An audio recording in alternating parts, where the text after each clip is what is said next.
በዛብህ ወይ ሰብለ ወንጌልዬ መጣሽልኝ? አዎ በዛብህዬ። እንደመጣሽ ባትመለሽ እዚሁ ብትቀሪ ደስ ይለኝ ነበር። ልቀር ነው የመጣሁት። አልገባኝም። አባዬ በዛብህን አታገቢውም የዳ ልጅ ነው ሲለኝ ሀብት ንብረቱን ትቼለት አንተ ጋር መጣሁ። ምን ማድረግሽ ነው? ተመለሽ፣ ወደ አባትሽ ተመለሽ። መመለስ አልፈልግም፣ ካንተ ጋር ነው። ሰብለ አልገባሽም ማለት ነው። ምን? አባትሽ ባላባት ስለሆነ ሀብታም ስለሆነ ነው ያፈቀርኩሽ። የኔ ሀብታሙ ባላባት ምን ይሰራልኛል? በቃ የሱ ገንዘብ ምንም አይሰራልኝም። አንተ ትሻለኛለህ፣ አንተ ትበቃኛለህ። ቆንጆ ንግግር ነው። እኔ ጋር ግን አይሰራም። በቃ እንለያይ። ተው በዛብህ፣ ተለያዩ ሲባል የሰማ ሰው ምን ይለናል? ግድ የለም አትሂድ፣ አብሮ መኖር ይሻለናል። የማዲንጎ ዘፈን ሸኙኝ ልሂድ፣ በቃ ይዘጋጅልኝ ሻንጣዬ። ኧረ ተው በዛብህ፣ ስለ ፍቅር ብለህ።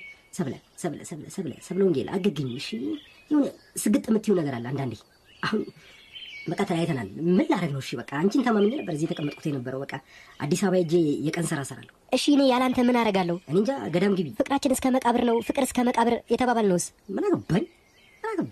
እኔ አግብቼ እወልዳለሁ። መቃብር ውስጥ እንገናኝ።